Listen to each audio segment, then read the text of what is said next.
Let's go down to Jerome's. Of course, the story du jour yesterday was Adam Jerome, Ezekiel Thielen being just gifted, it's very softly, from the Carolina Panthers to the Minnesota Fighting Vikings, back to where he once belonged. He's coming home. The pride of Detroit Lakes, Mankato State University Community College. Nailed it.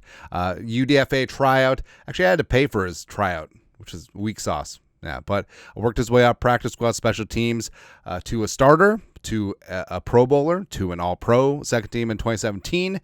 Everyone knows stories, right? And just, I want to get the 85 Adam Thielen jersey from his tryout. That was really good. But reunited with Justin friggin' Jefferson during Addison's suspension. And, of course, we know he's been grinding the offseason with J.J. McCarthy last 2 years. So everything is set up. The table is set. 3D 2.0 because Thielen will get the Vikings through Addison's suspension. And once Addison gets back, woo, let's go, man. But here are 9. 9 things that Adam Thielen brings to the table in 2025 for the Vikings, even at 35 years young. Number 1, annoying wife. Wait, no, who put that in there? Producer Allie? Come on, man. Number 1, a not 2018 Pro Bowler Adam Thielen. So you always remember players how they were, right? So you're not getting 2018 Pro Bowler Adam Thielen. You're also not getting 2022 Adam Thielen, who's dinged up with that ankle. Actually, 21 and 22 had that lingering ankle issue. Things obviously got right there in Carolina. So it's not going to be the best of Thielen. It's not going to be the worst of Thielen. It's going to be what Thielen can do at age 35. And that's what's sort of frustrating. Like in life, focus on what a player can do for you. What can you do for this team versus what can't you do? Hey, Adam Thielen, you're a good chef, but can you farm? But Thielen, 2018, 113 catches, 1,373 yards receiving, 9 touchdowns. Not happening. Honestly, if Thielen gets, 35 catches, 400 yards, 4 or 5 touchdowns, I feel like that's a massive win, right? And also, the fact that he still has utility, right? And the last 2 years in Carolina proved it, including a 1,000-yard season in 2023, his first one with the Panthers. Next up, number 2, hands, right? So 2 drops on 61 targets last year.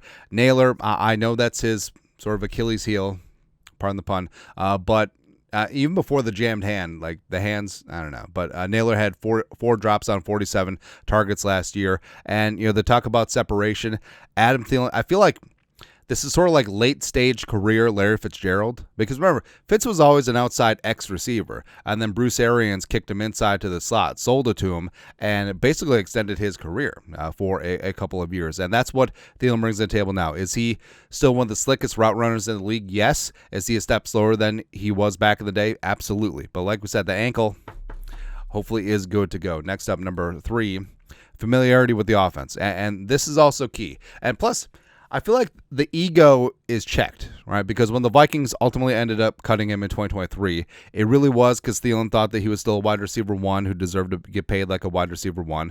Got a bag with Carolina, 1,000-yard season, fantastic. But now he returns. I feel like Thielen completely understands that he's walking in here to sort of caretake the offense through 3 games while Addison is out with suspension, and then come in as a wide receiver 3, wide receiver 4. Right, so I think that's definitely a shift in a couple of seasons. Also, he had that year with Kevin O'Connell, 3 years with Justin Jefferson, who's going to be working with hand and glove out there as wideout, especially with Thielen working a lot from the slot, and going to be able to hit the ground running, right? And also, part and parcel with that is the familiarity. If the Vikings brought in a different wide receiver cold who wasn't familiar with the scheme and concepts or the language to a degree, you'd probably teach him one position, an X, a Z, or a slot for the first 3 games. But with Thielen, he could probably learn all 3, even though he's probably just going to play in the slot. That's what he's going to do.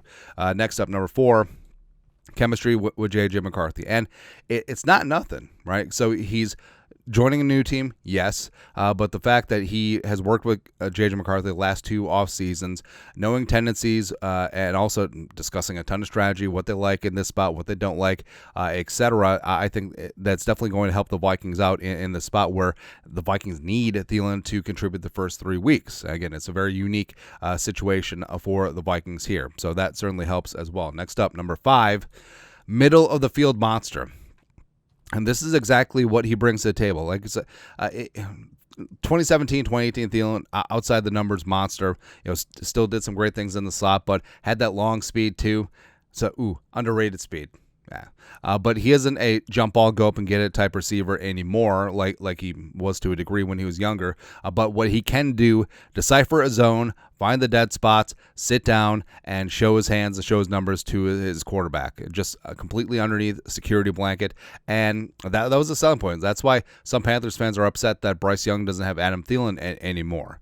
But they're not like, he's 35 and then we save cap. Yeah. But his ADOT of 10.3 over the last 2 years so sort of belies the fact that he's cooked.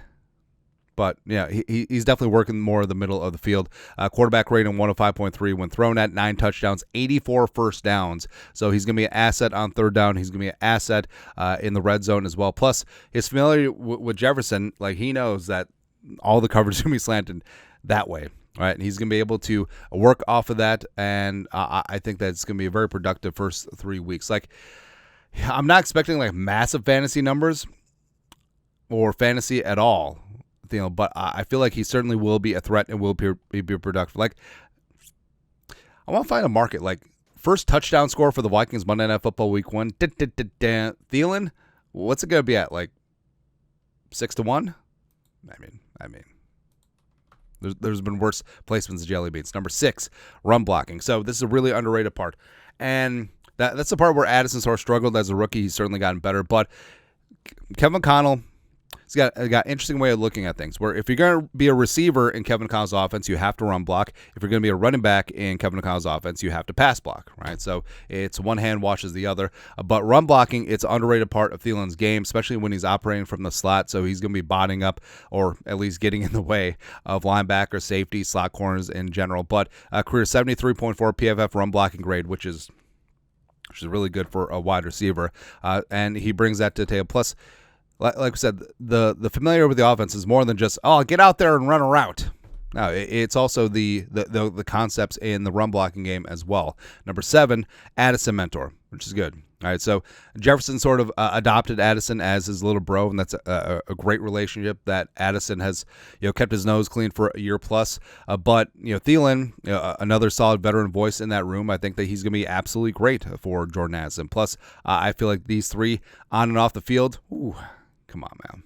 But Thielen, 2-year team captain, was a captain and everything but title many years before that. So I think that's going to be good. Number 8, knowledge of the first 2 opponents. So this is also sort of a slept-on thing. So obviously understanding the Bears and different schemes, different personnel, but remembering Jalen Johnson, that's going to be good. Also, the Falcons, he was division rivals of the Falcons for a couple of years. So, he's seen, the Raheem Morris defense. Actually, is probably going to be able to give the Vikings some insight in that regard as well, whether it's cornerback dossiers, or whether it's intel and tendencies, down and distance, all that stuff.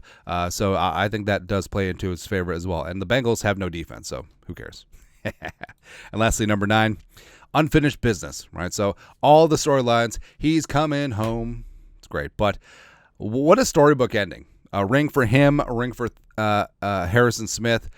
Just an absolute true fan. Grew up a Vikings fan. When he had the Rona in 2020, it's like, what's the flag for? That was great. He literally was watching a game just like a fan.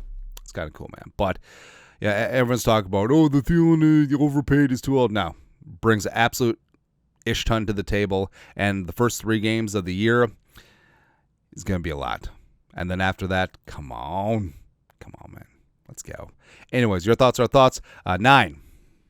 Nueve things Adam Jerome Ezekiel Thielen brings to the Vikings in 2025, the year of our Lord. Let us know your thoughts. Comment section. You guys, the best you know what to do. Skol, production value.